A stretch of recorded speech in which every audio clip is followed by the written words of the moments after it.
Hello, and welcome on into the shrine. My name is Yuki Babuki, praises all things Fuki and Uki, and today we are reacting to another Bricky video. That's right, back at it again in the white vans. Today we're reacting to the very requested, highly anticipated Factions Explained video.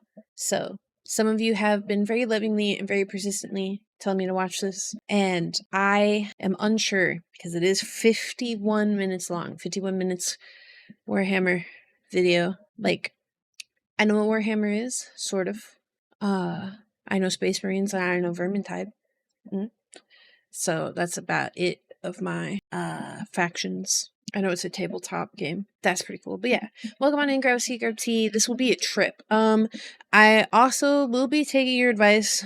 I have, I think, adjusted the volume nicely. I hope. And I will be pausing to comment. So if this video is 3 hours long, you have to stay until the end. You cannot leave. I'm saying this pre-recorded. This is the intro message to the video. We're doing it live in 4K. So if this video is 700 billion hours long, y'all better sit through the whole thing because you're the ones who told me to pause. So that's on you. And if you skip out, cry. But yeah, opinions and reactions from a fox who doesn't know anything about Warhammer, is a go. Grab a seat, grab a tea, get comfy. God bless you guys for being here. And let's watch Bricky explain factions. Almost said fractions. Factions at me. Live. Peepo Corner. Peepo Play.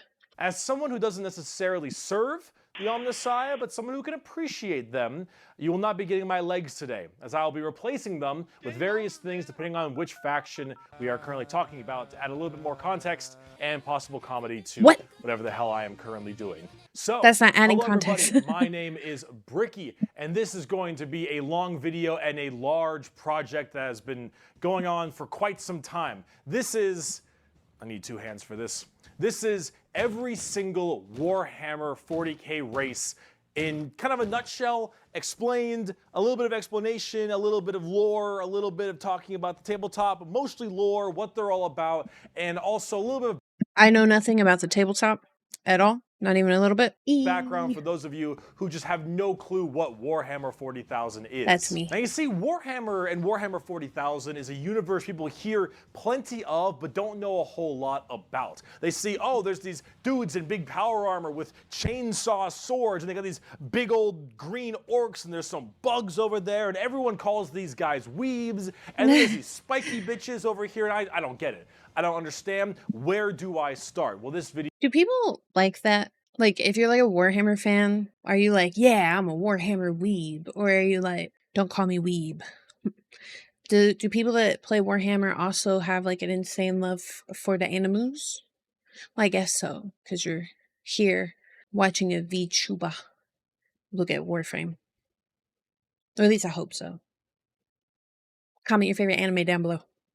Video is particularly for you, or for those of you who have a little bit of knowledge, but you're kind of curious about each of the different races and factions in Warhammer. I'm not a heretic. So overall, the Warhammer universe is vast when it comes to lore and background, and each different faction is so different with the things that they believe in, and some are human, some are transhuman, like where they all have all these crazy ass electronics on them. You've got aliens and you've got the chaos factions, and there's so much to entail that I decided to embark on this project to tell you what each and every single one of them is about, and what the Warhammer universe is about as well, to give at least a little bit of an intro to this extremely bloated but very, very enjoyable world that I and many others partake in. So, I will be explaining every single faction in the Warhammer 40k universe, at least all the factions you can play as, and some smaller factions here and there. I will not be discussing absolutely everything in it because that is a little bit much, and I'm not going to go too mega deep into the lore. I'm going to give you a pretty solid overview of each of the different factions. Wait, they said no Adeptus. Are they not going to talk about the Adeptus Mechanicus people? Is that different? Anyway, what does it say? Adeptus Sororities, Astra Militarum, Blood Angels, Chaos. Did I say demons? Called the priest. Chaos Space Marines, Dark Angels. Huh. There's like a bagillion little dillies. Okay. And have you learn a little bit about them, and we'll discuss a little bit of the tabletop as well in case you were curious about that. But for this episode entirely, we are discussing the Imperium of Man, because that takes Glory up to mankind. a fat chunk of Warhammer lore. Oh, boo-hoo! What is Warhammer 40,000? Well, the 40,000 starts off is the year 40,000, the 41st millennium. That's where it takes place, is in the year 40,000, 41,000 AD. You're already more knowledgeable. Let me read you a quote, first of many quotes in this video. It is the 41st millennium. For more than 100 years, the Emperor has sat immobile on the golden throne of Earth. He is the master of mankind by the will of the gods, and master of 1,000,000 worlds by the might of his inexhaustible armies. He is a rotting carcass, writhing invisibly with power from the dark age of technology. He is the carrion lord of the Imperium, for whom 1,000 souls are sacrificed every day so that he may never truly die. To be a man.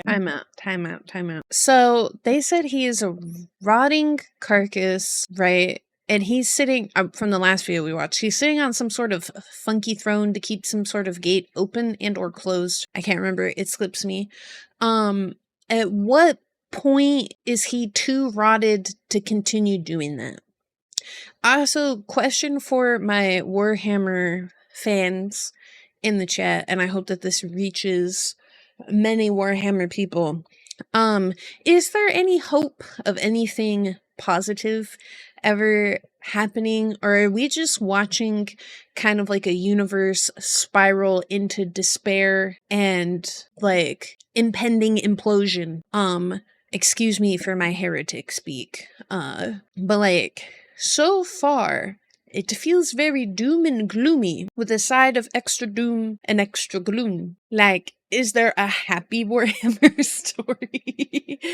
But yeah, for everybody who is like, oh yeah, we love the Emperor, is he gonna be able to do that forever? Or is he gonna like turn to dust and someone go, and he's just gonna like blow away into the wind?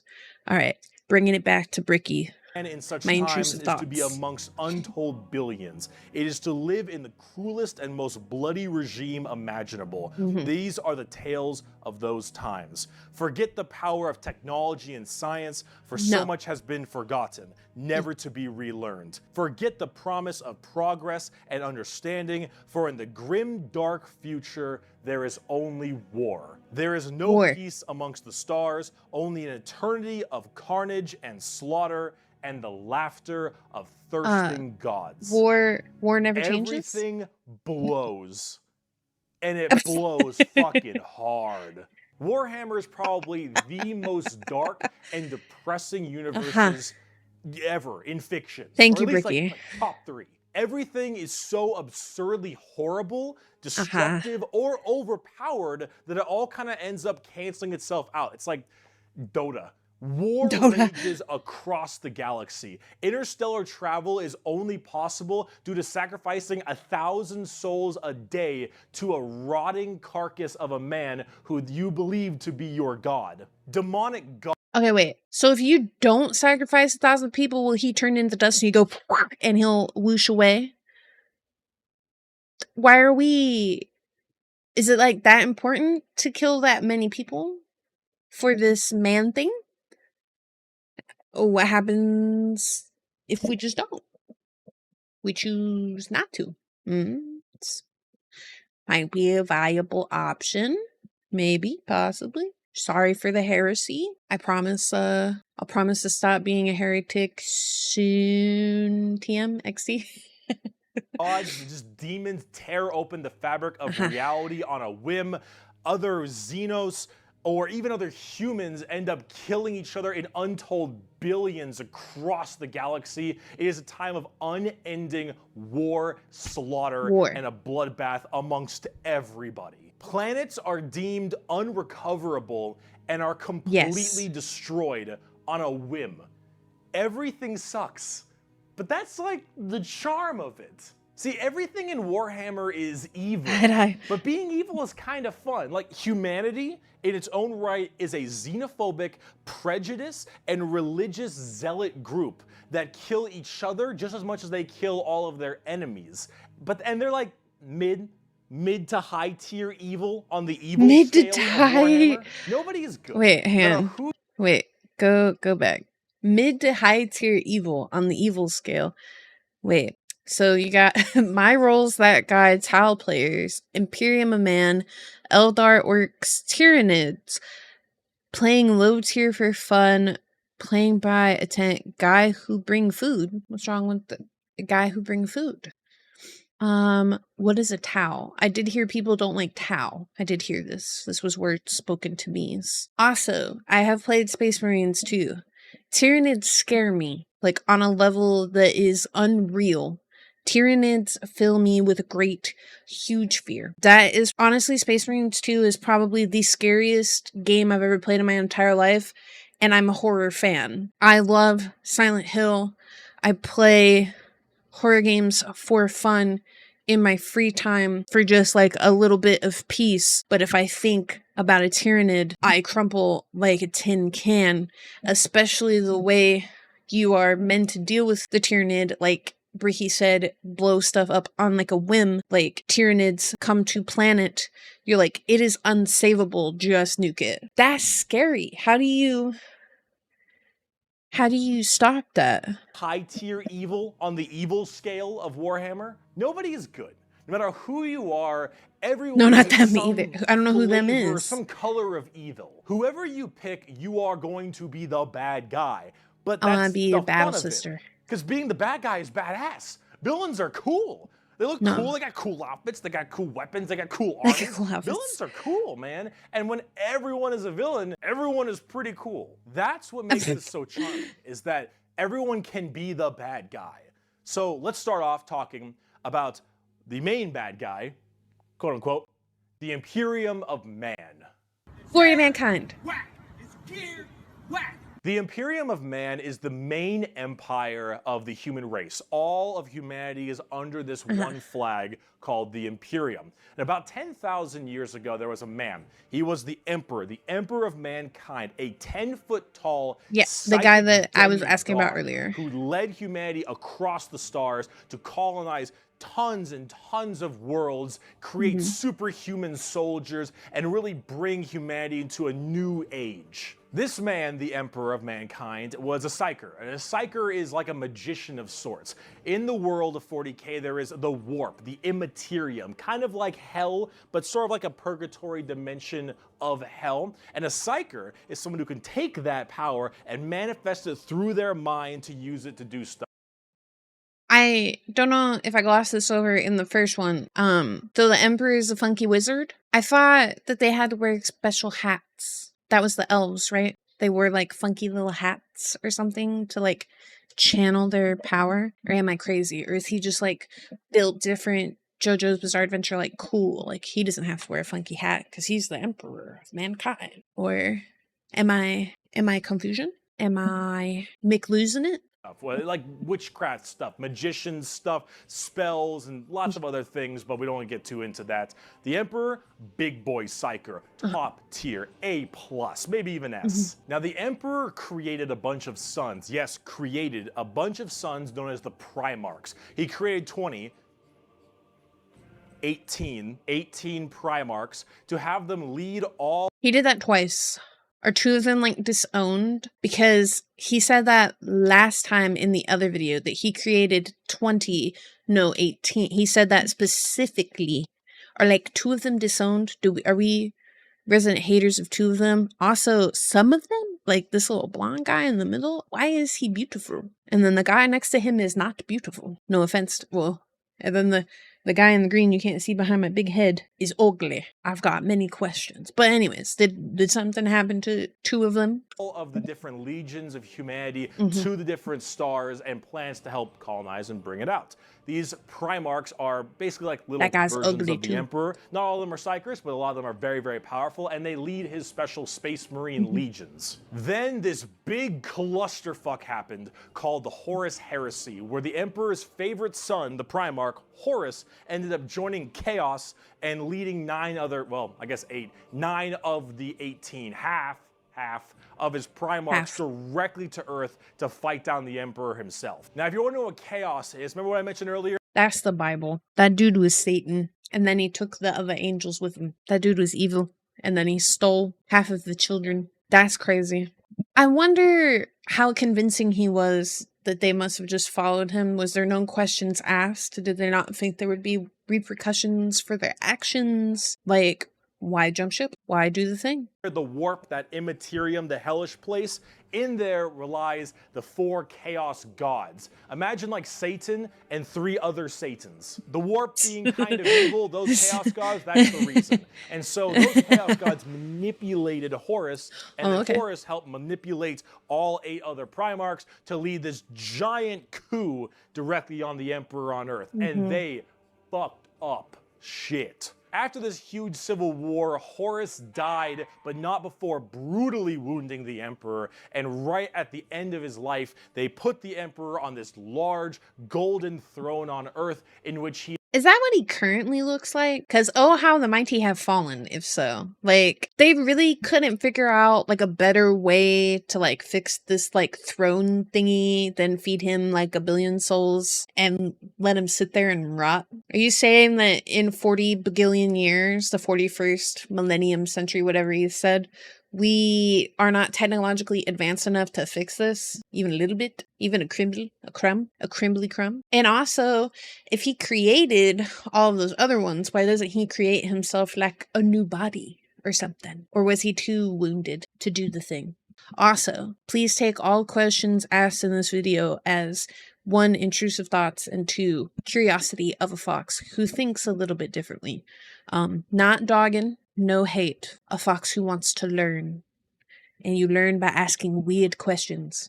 Like, why didn't they use science and technology to, like, not have him be rotted and weird? He is now alive, just barely, but slowly rotting away, powering something called the Astronomicon, so long as he stays alive, and is fed 1,000 people a day. The Astronomicon is like the North Star. If you want to do interstellar travel in 40k, you need to pass through that demonic warp I mentioned earlier. But how do you know where you're going? Well, the Emperor is there putting a nice little navigator right there. He helps navigate you to know where you're going. If you want to go from Earth to some crazy solar system across the way, you need to go through that warp, and then you need to know where you're going, go through there, and pop your way out. It's like doing nether travel in Minecraft, so you can shorten the distance between going to areas. So long as the Emperor is alive and being fed 1,000 people a day to stay alive, you can do that. Is there even 1,000 people to feed him?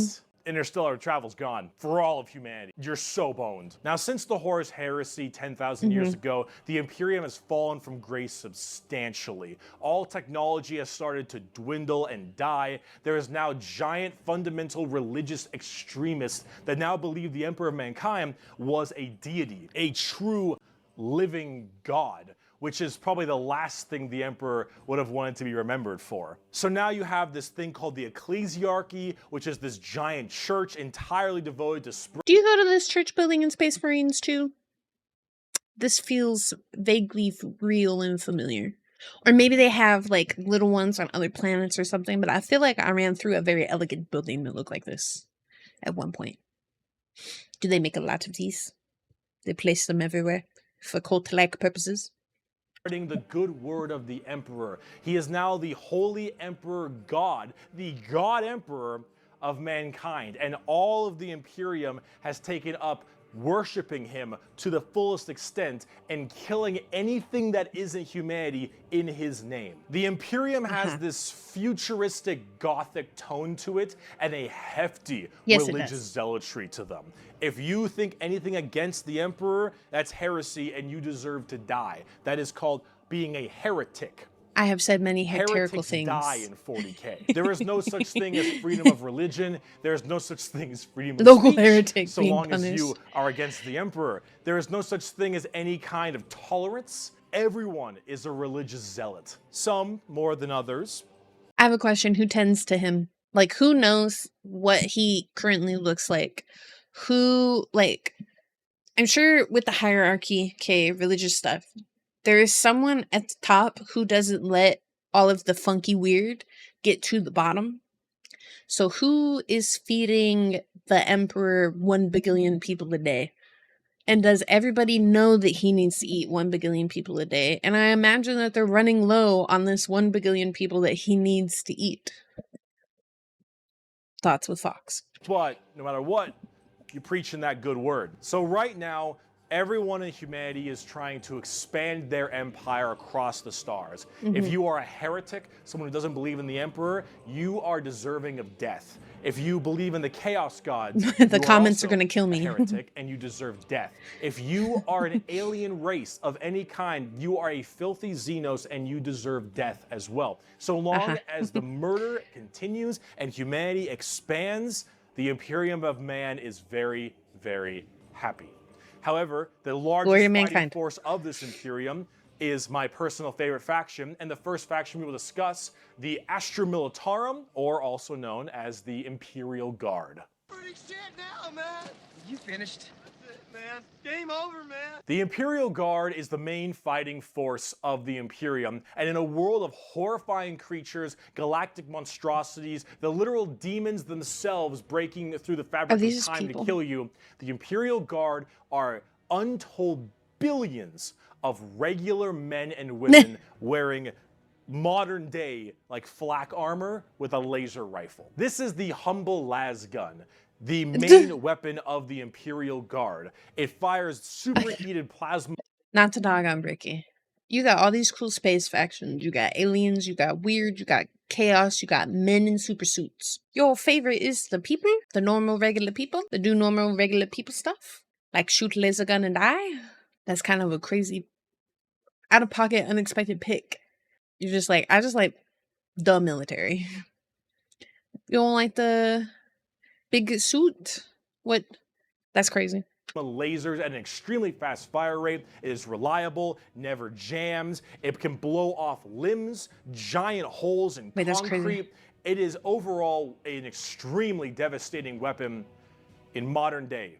It is one of the weakest in the 40k universe. Yeah, a laser rifle that never jams, it can blow off limbs, one of the weakest weapons.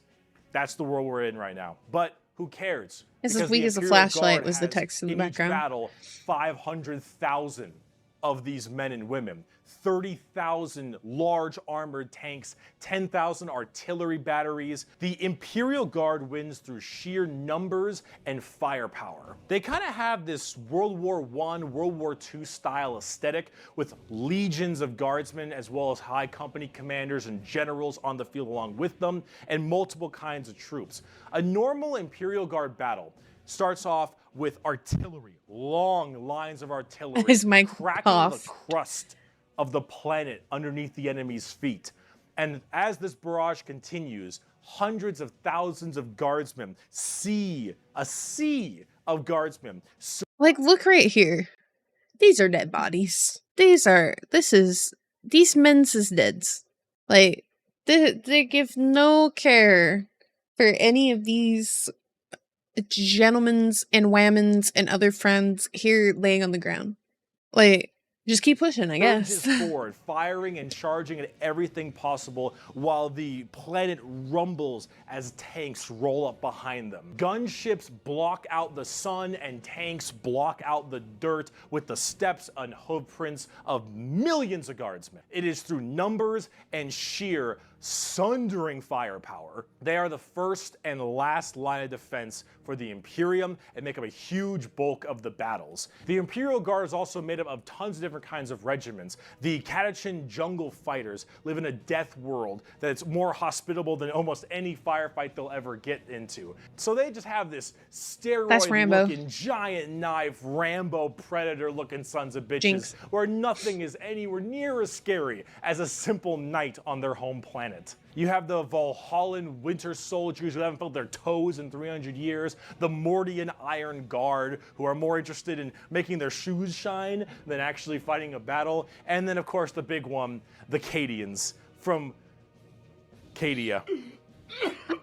What is that? The biggest export of guardsmen in the entirety of the Imperium. You will fire your first gun at 5. You will disassemble and reassemble it at 10. You will have pounding artillery drills day in and day out at 15. And you'll fight your first Swarm Lord at 16. And if you mention Cadia, you will burst into an unrelenting amount of tears and sadness like I do daily. To quote, "I have at my command an entire battle group of the Imperial Guard, 50 regiments including specialized drop troops, stealthers, mechanized formations, armored companies, combat engineers, and mobile artillery. Over 500,000 fighting men and 30,000 tanks and artillery pieces are mine to command.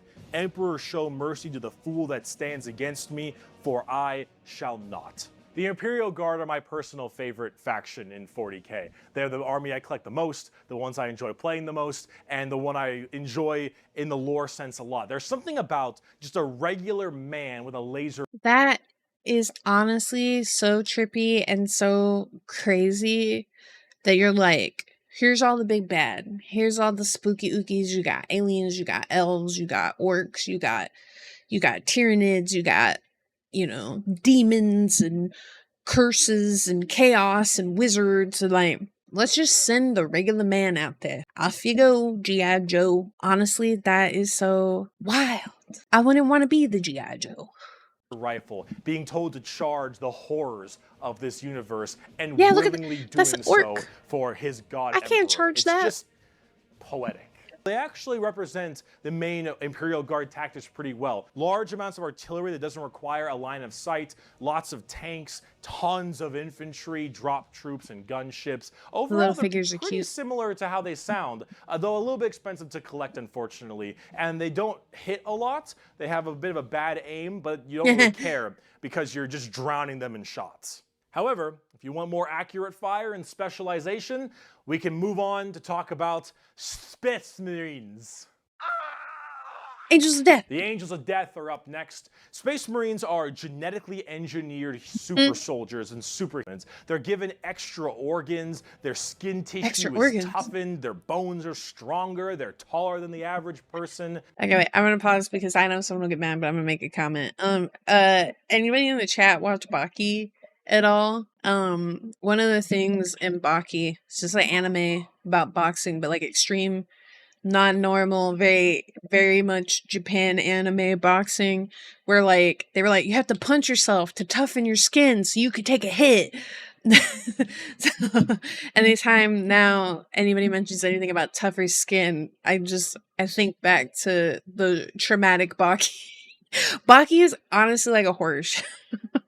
They're pretty massive people, and these are the specialized super soldiers that carry out a lot of the more specific tasks for the Imperium, and there's tons of legions of them. In fact, there's one per Primarch. Each Primarch, the Emperor's son, as I mentioned before, oversees their legion of Space Marines. The genetic upgrade they get is based on the genes of said Primarch. It's something called a gene seed. That's what brings them up to this like superhuman level. Secondary heart. Each Primarch has their own legion. Robot Girly Man has the Ultramarines, Jagatai Khan has the White Scars, Rogel Dorn has the Imperial Fists, Corvus Corax has the Raven Guard, and there's a whole bunch of other side sections that are also extremely interesting and have a little bit more of a twist on the average Space Marine. Marines, which we will discuss in a bit. Humorously enough, I don't have a whole lot to say about Space Marines. They're superhumanly fast. In fact, it's been said that nothing that large should move that quick. These men in power armor moving at blazing fast speeds. Their reflexes are faster. Their skin is tougher. They are overall just extremely powerful soldiers.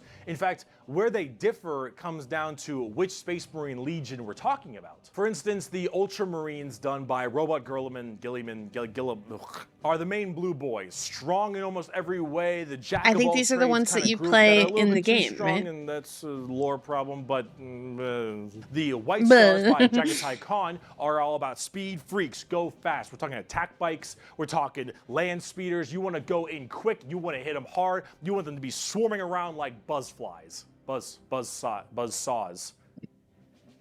With the speed of buzzsaws. Bricky. Fuck you, Pale King. Salamanders love fire.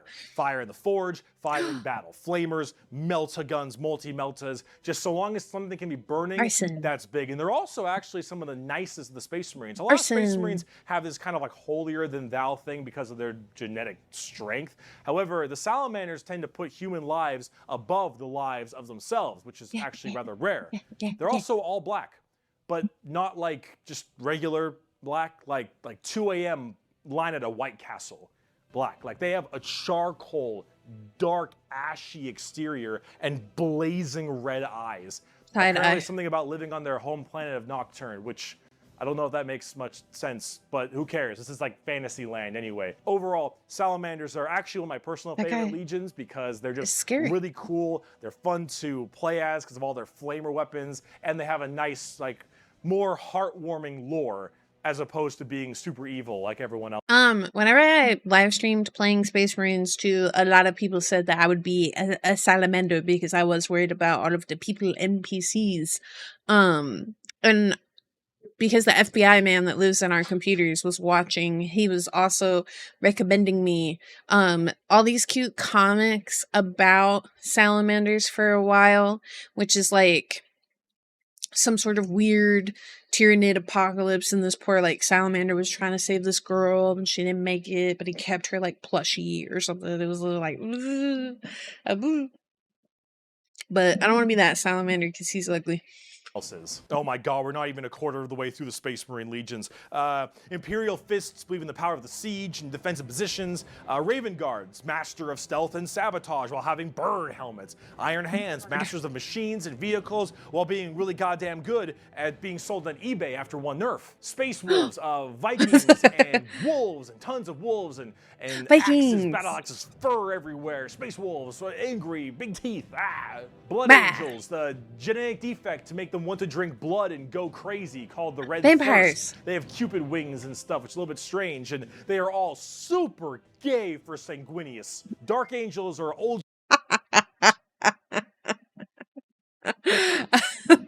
I must message my brother immediately.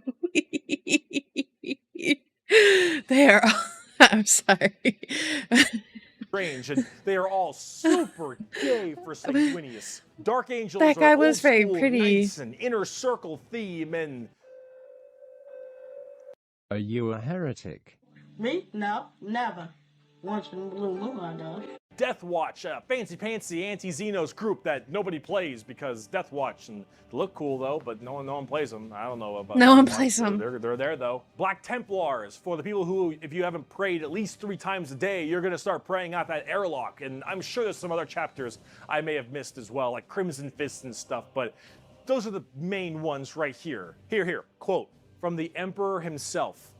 They shall be my finest warriors, these men who give of themselves to me. Like clay I shall mold them, and in the furnace of war I shall forge them. They shall be of iron will and steely sinew. In great armor I shall clad them, with the mightiest weapons shall they be armed. They will be untouched by plague or disease, no sickness shall blight them. They shall have such tactics, strategies, and machines that no foe... I just realized that I could never be a Space Marine of any kind because I'm chronically ill.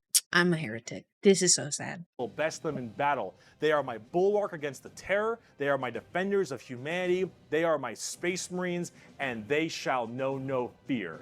And on the tabletop, they fuck. Oh, they fuck hard. As of making this video, Space Marines are laughably strong. That might change at some point, but overall, Space Marines just have it's like a Swiss Army knife, a tool for anything you need, except it's like a gold-plated Swiss Army knife. It is extremely strong. If you are actually getting into the tabletop of Warhammer, Space Marines are a great start. Also, whatever gameplay style you have, whether you want to be sit back with long range and heavy weaponry, go fast and run in, or even just full melee, all of these options are totally there for you. Space Marines are super badass, but unfortunately, it's time we start praying to our new god, the 2011 Honda Civic. Is it any wonder people are... No, I'm texting Fox husband immediately. This is his favorite Adeptus Mechanicus, not the Honda Civic. afraid of technology? Technology! The Adeptus Mechanicus. The Adeptus Mechanicus are a technophile cult on Mars.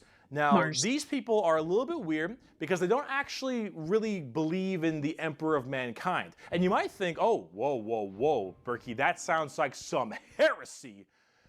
A little bit. They believe in the Emperor, they believe in his power, but they don't pray to him. They pray to something called the Omnissiah. And the Omnissiah is this kind of machine god that they believe permeates in all machines. And if you think, well, wait a minute, they believe in a different god as well? That sounds like super heresy. Well, yes-ish, but they also make all your guns, and they make all your tanks, and they make... Hey, if you don't believe in the Emperor, you're a heretic. Yeah, but we make your homes, your guns, your machines, probably the airship, everything that's crazy. Okay, loophole. Everybody but these guys is okay.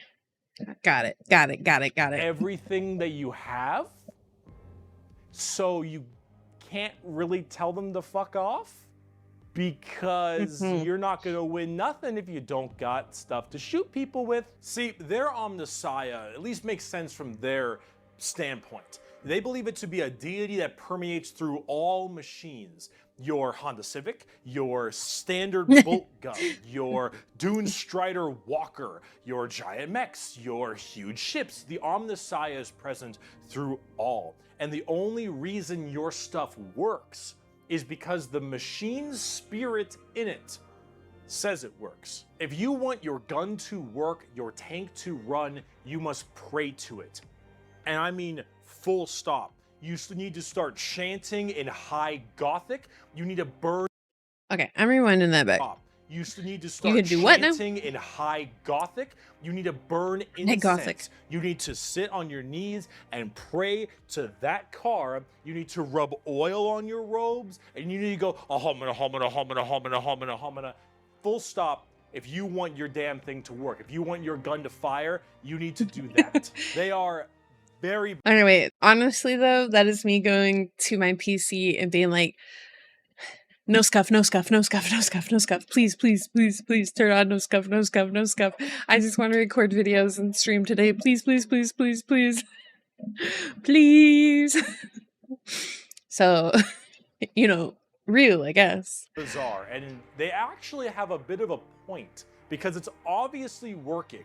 And if you look at them, I don't know how that works.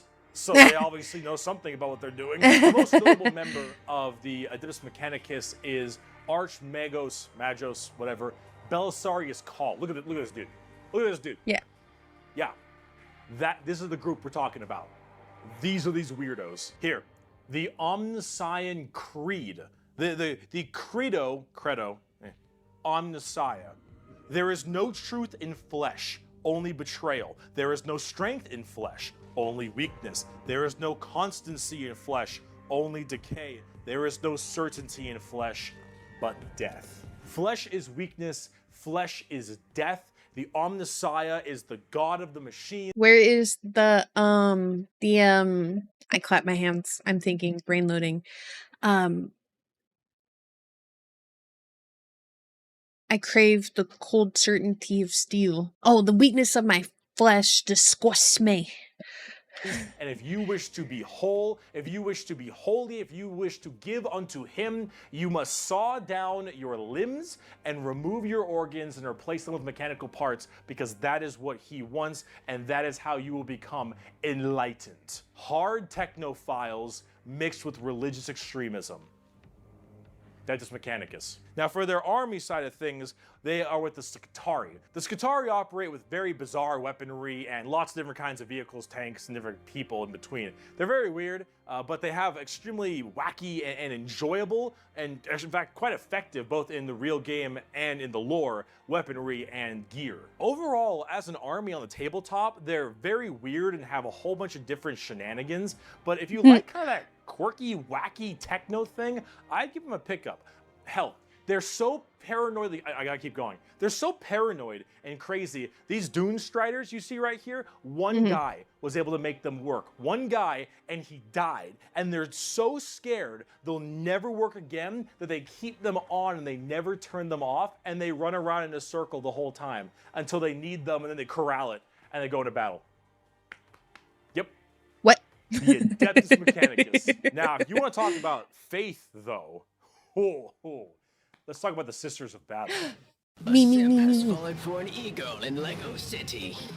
The Sisters of Battle of the Adeptus Sororitas, if that's how I pronounce it correctly, is an all-female group of battle sisters going through the ecclesiarchy section of the Imperium. The ecclesiarchy is, of course, the church. This is, imagine a private army of the church, which is scary. And it is. The sisters are an extremely zealotous force, and they take this to a full extreme.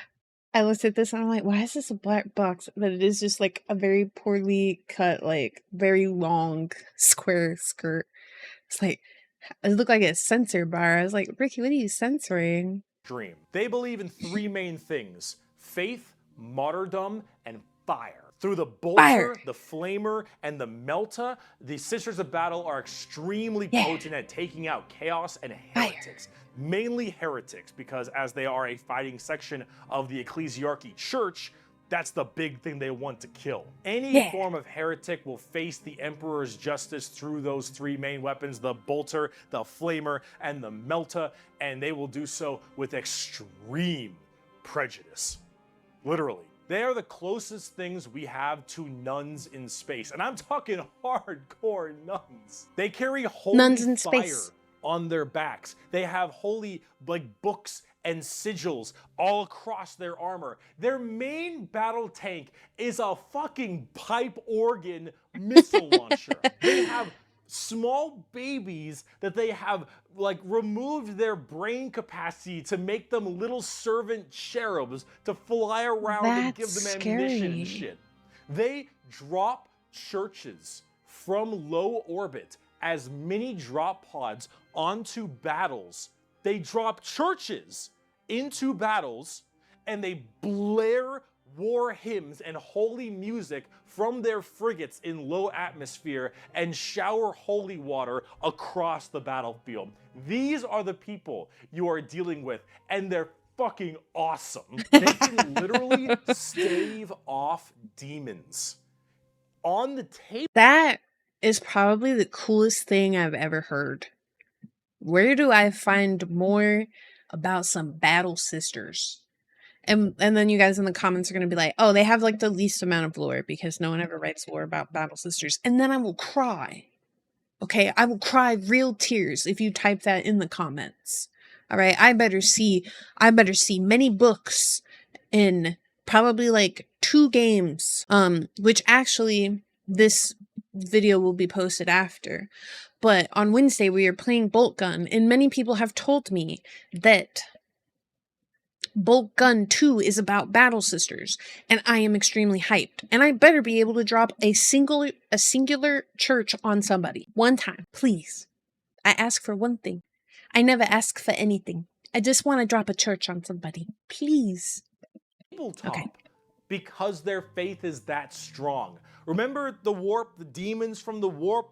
Well, the warp also manifests in your mind. All of your emotions, negative and positive, go through the warp. It's the Immaterium, the place of all things. So if you are that mentally fortified, that mentally strong, you can stave off horrifying demons. And all these girls, oh, not a crack.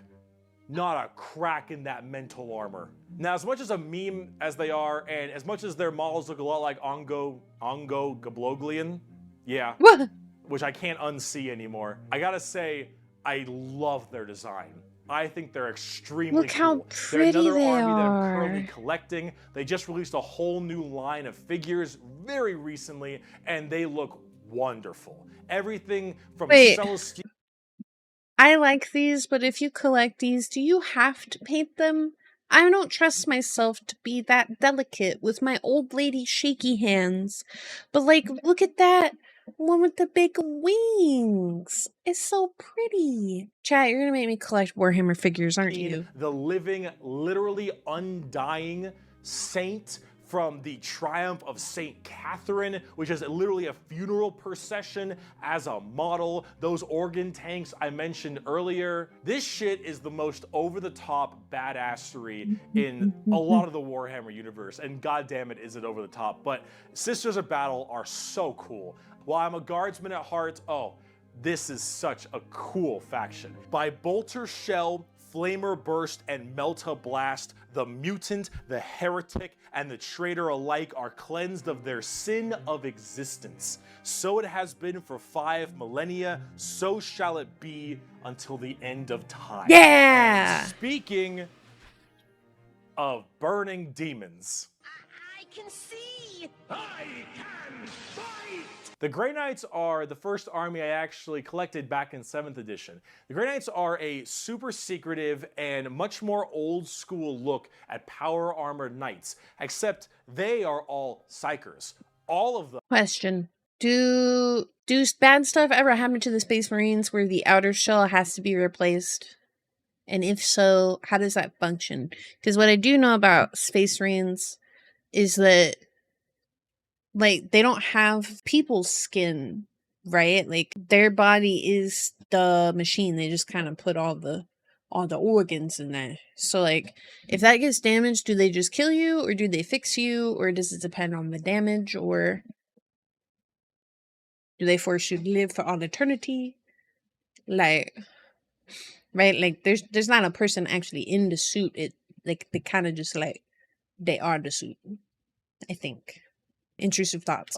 Have that crazy space magic magician shit. For every 100,000 guardsmen, there's one Grey Knight. For every 10,000 Sisters of Battle, there's one Grey Knight. For every 1,000 Space Marines, there's one Grey Knight. Grey Knights are the strongest of the strong, both in mental will and absolute just strength. These are Space Marines that are all high-level psychers, all of them able to specifically do one goal, and that is kill demons. The Emperor believed that the demons of chaos were the #1 threat to the... So, Fox Dad wants to know what we were planning for dinner, and he comes in and he's like asking me, and then he sees the screen and it's like pause. And he goes, "Who's that?"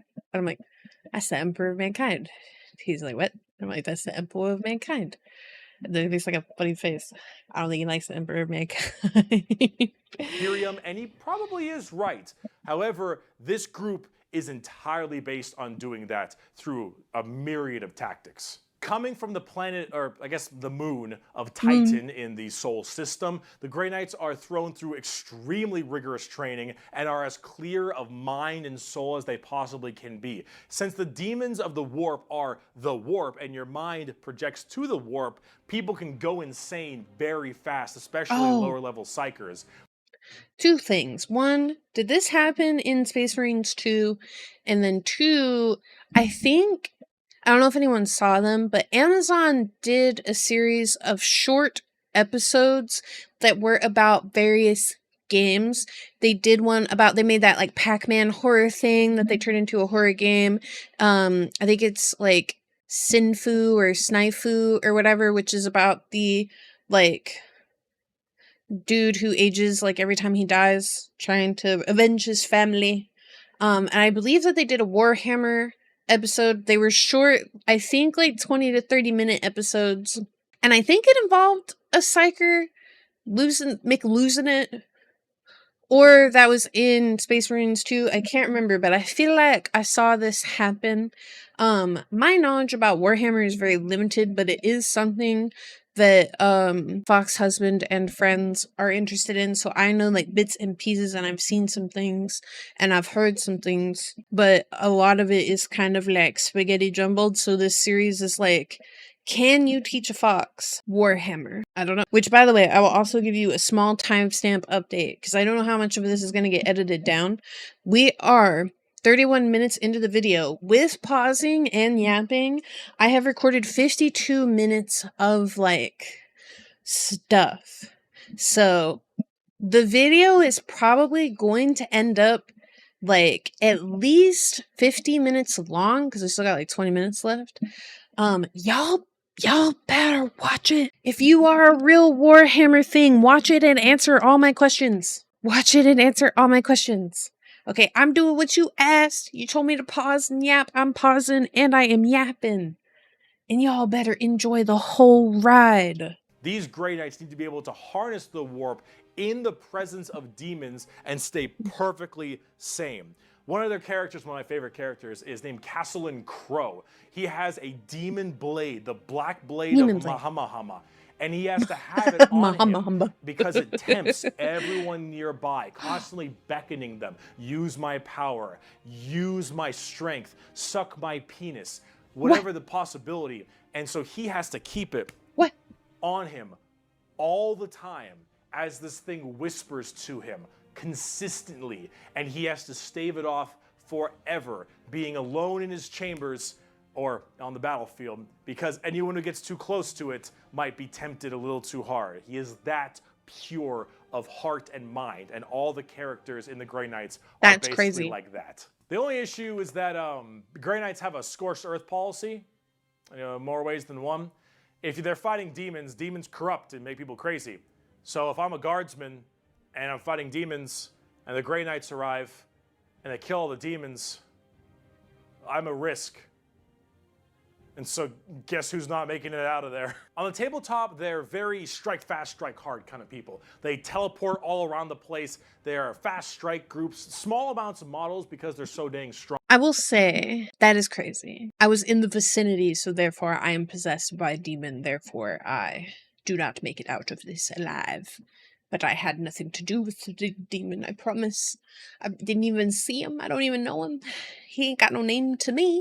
You only have so many characters, but with it, you get in there, you're very tough, very tanky, you hit really hard, and you try to bounce around the battlefield quickly, but you don't have numbers, and so every dead Grey Knight hits really damn hard.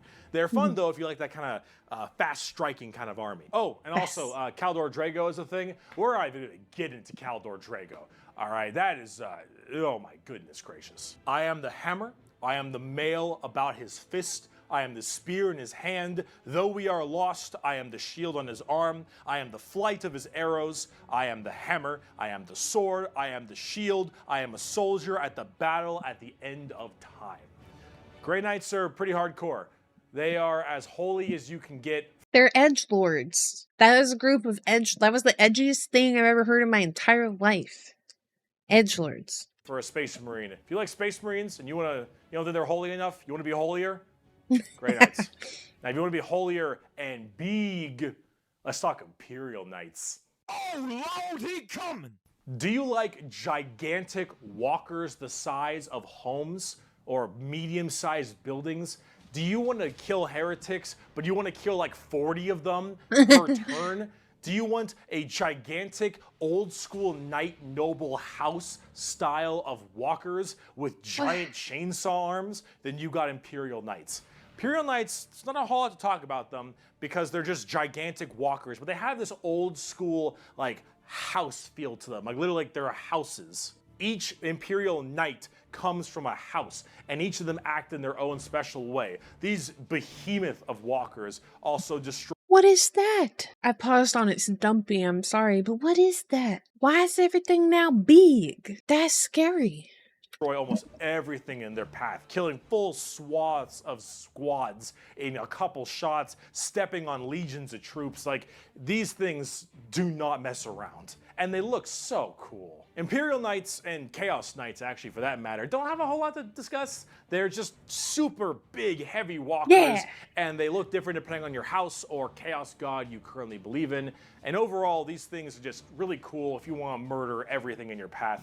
They're the big, scary, big unit of Warhammer, and if you want to collect them, go to town. They make for a great painting project, too. Getting more back down to Earth. No, I'm scared of Let's talk painting. something about a little bit different, a little more gold. If guardsmen are regular soldiers, space marines are super soldiers, Grey like the Knights are pants. super soldiers, the Adeptus Custodes are super soldiers cubed. The Adeptus Custodes are the third major army I own. I know, 3 armies. I know, I got carried away, okay, but that's all. I only have 3, okay? They are our final brand. That face and feeling will probably be me like next year after we've Warhammered it up and you guys convince me to start collecting like little minifigures or something. That will be me when I'm like, but I want to collect out the cute ones. And of Space Marines, but these ones are super special. Okay, if a guardsman is 6 foot, a Space Marine is 7 feet, a custodian is 8 feet. These are the giant defenders of Holy Terra, which is also Earth. Earth is Terra. Earth, Terra. Themselves. These are the people that literally guard the Emperor's throne room. Hence, hey, this is what I was asking about earlier. These boys protect the Emperor's throne room at all times and are literally like handcrafted people. They're not humans brought up by a gene seer or something. These are all handcrafted super soldiers. I think from a tube. These behemoth of men are like 8 feet, 8.5 feet tall and functionally immortal. They stand still, spear in hand, for hundreds of years without the need to sleep and barely even the need to eat, watching over the throne room and every other area of Holy Terra for their entire purpose in life.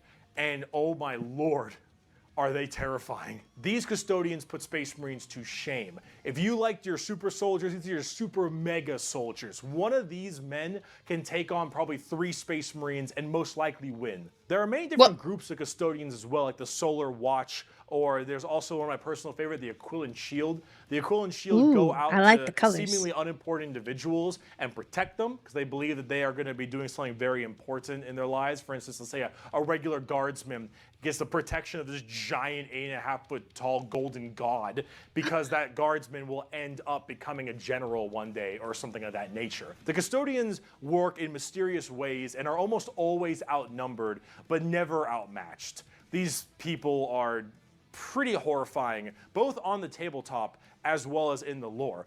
There are very few of them, however, and there's actually an extremely small amount of them, but that's kind of the point. There's only so many of these people that can have war gear this strong, weapons this powerful, and training this good. Honestly, and that's so crazy. Have all 3 of it. For 100 years, I stood my watch amidst the somber shadows of the Sanctum Imperialis. I was still as a statue, but always ready, always attuned to dangers unseen. Intrusive thought, part 87. Do you think their legs get tired? Probably not, because he said they were super mega soldiers square. But like, could you imagine standing and like never sitting for like 100 years? Be tired. Months, years passed by in a frenzied blur beyond those walls, yet within, little moved and nothing changed. For 100 years, I did not but wait, yet had any threat appeared, I would have struck it down in a heartbeat. For 100 years, I stood my watch, and as it ends, I can tell you this: patience is a weapon. The custodians are the top dogs of the If you stay ready, you ain't gotta get ready. That is so wild. Could you imagine if there was like a bagillion of these? Probably wouldn't be much of a war. Imperium, and they hurt just that same way. Though I do want to discuss a little bit about the Sisters of Silence before we get out of here, because the Sisters of Silence I also have a few of, and they're really fun, but they don't get enough attention.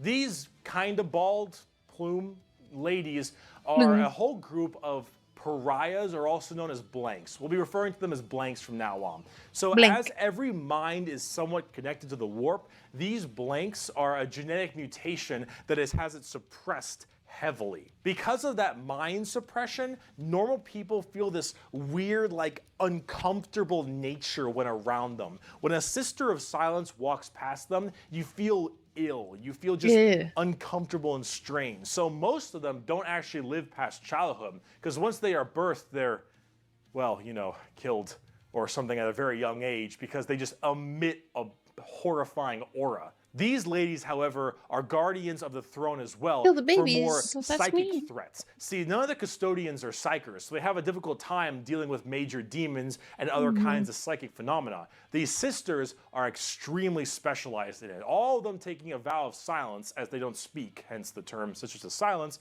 but they communicate through hand gestures and things of that nature. But if there's a demon issue, if there's any kind of warp-based problem, the sisters are extremely adept at dealing with them, thanks to their blank gene. They normally work a lot of time with the custodians because they have to deal with both kinds of threats, but they're not represented that way on the tabletop. In fact, they only have like one real model for them, which is very unfortunate. I hope they'll get something new soon, because I think they should really be working together as it is that way in the lore, but hopefully we'll get there soon. But if we're talking about blanks, let's talk assassins.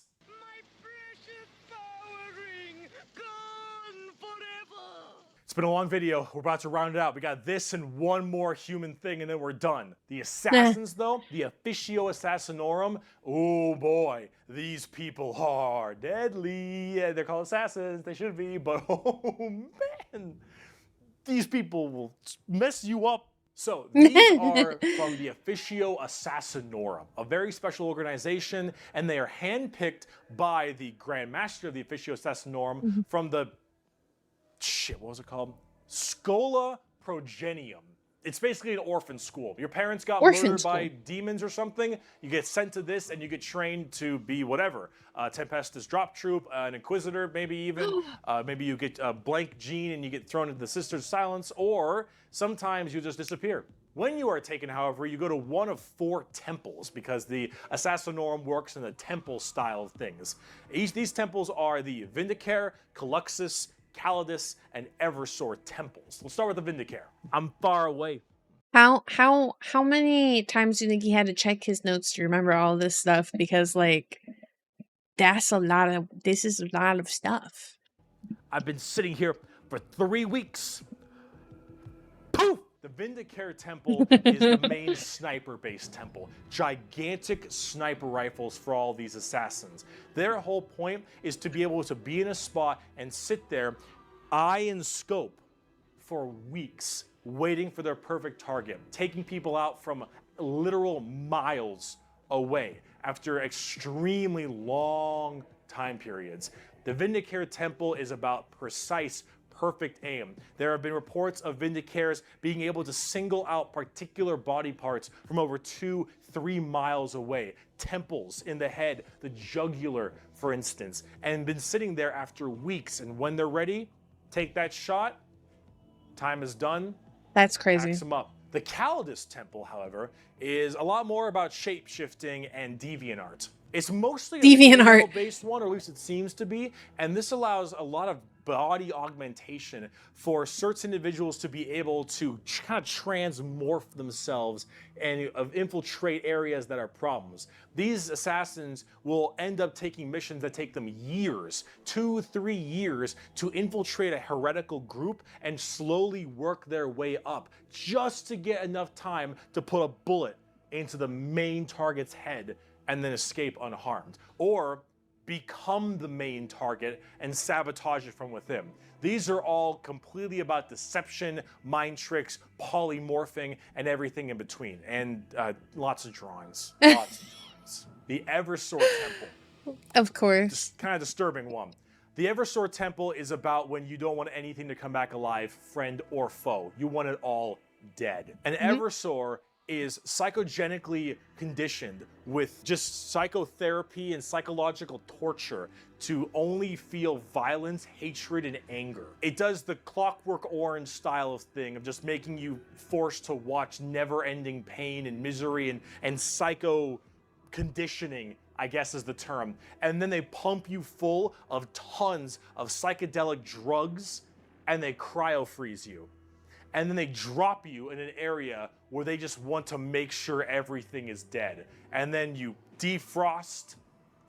Are you telling me that you just like defrost a man with rabies and send him out into the world for him to annihilate everything in his path? Like, okay, snipers make sense, right? You know, having sneaky ladies going to be sneaky ladies, that makes sense. Defrosting a man with rabies that's hyped up on crack. What? Who came up with that? Whose idea was this? Full of just all this insane, mind-boggling psychotherapy and psychedelic drugs, and you just go to town.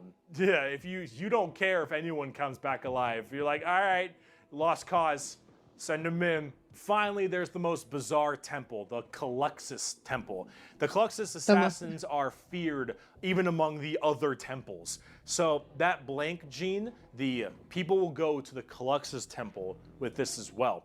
And this is where they can harness that to be massively anti-psyker or even just anti-regular people. They are seen with extreme fear and distrust among many, many people. They are described by the Eldar by quote as being pure evil. Imagine that uncomfortable feeling from that blank gene I mentioned, and then imagine them being taught and given equipment to amplify it by 100. If normally regular people feel uncomfortable, now they are basically akin to being a siren wailing directly in your ear. And if you're a psyker, oh no. The sheer presence of a Caluxus assassin is enough for you to tear your skin off. You will rather gouge your eyes out and rip your nails off than even being near this person. The Caluxus assassin is when you want psychers to literally lose their minds, and they will go on their knees and ask you to gun them down because it is a suitable choice over being anywhere near you. The motto of that temple is, "That which is unknown and unseen commands the greatest fear." Now, for the tabletop, assassins aren't that special. You can call them in no matter what Imperium faction you are, and they do a lot of work for themselves, but at the same time, they're very specialized and require a lot of finesse. And they work the way you generally want them to, though. You want to cause some distortion and weird stuff, you take a Calidus. You want to just murder swaths of infantry. Do they only have 4 Eversor. figures? You want to kill that one guy, Vindicare, and if you have a lot of psychers, Caluxus. It's a nice little, like, jack of all trades if you have a specific thing you want to kill. And you get to choose which is really fun. But now, let's talk about the last human faction. We can round this video out before we do part 2, the Inquisition. And we have a lot to talk about with them. On the subject of heresy. Ooh. Oh boy. Not the heresy. Where do I even begin with the Inquisition? Take every secret police you can think of. Secret police. The KGB, the Gestapo, the CIA, FBI, any of these kinds of people. And then mark it up by about 10 and give them the most power in the entire Imperium.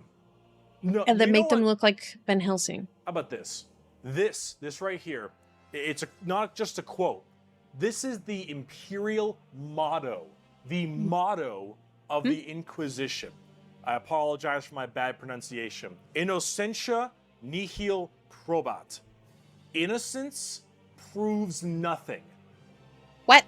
The most powerful organization in the Imperium, the secret police, their #1 motto is innocence proves nothing. The Inquisition goes around like the secret police or like detectives to find issues in the Imperium. And they have different ordos depending on which one we're talking about. The Ordo Hereticus, the Ordo Xenos, the Ordo Malleus, for instance, and a whole bunch of other ones. Hereticus is obvious, they deal with heretics. Xenos tries to find alien threats, and Malleus is demons. They all have different specializations in what they're trying to go for as this Inquisitor. And that's what they're called, Inquisitors. Each of them, as an Inquisitor, has their own free reign to do as they wish. They may have a ship and a crew, and they go out to find problems and interrogate people a lot. They are above the law in every department over Space Marines. Now, the Space Marines might argue against them and stuff, and there might be a lot of blowback, but technically they are above them as Inquisitors. They are looking to investigate and figure out coups and cults and demonic incursions and possible Xenos issues like gene stealers or a new threat coming into an area. They're about learning that stuff and actually doing detective work. And memes aside, they're pretty good at it. The Inquisition having all of this power does make them a little bit power hungry and frantic sometimes. And yes, it is still a bad thing, but most of them are pretty good at their job. And they spend a lot of time being very diligent to make sure that all of these leads they follow are proper and correct. They're basically space detectives with just enormous power and sometimes a bit of a power complex. And we haven't even talked about Exterminatus yet. Exterminatus. Bricky, we're going to talk about one more thing and then we'll round out the video and then you guys will be ready for part 2. Oh wait, another thing. Exterminatus is deeming a planet unfit to be saved. I deem that this planet is demon infested and taking it back will cost too many resources and is not worth it. I have now committed Exterminatus on this planet. I will now sign the death warrant of an entire Imperium planet as it is unfit to take and better to be destroyed than allow the enemy to hold it. This can mean saturation bombardment. This can mean cracking the planet's core and breaking it apart. Doesn't matter. Render this planet inhospitable to all life. Yes, the innocence proves nothing people are the only people who can choose this planet must die in its entirety. Yeah, you're playing the villain. Now it is memed a lot. Most Inquisitors are very rare to do Exterminatus. Exterminatus is a very crazy thing. There's only so many worlds that you don't want to destroy all of them.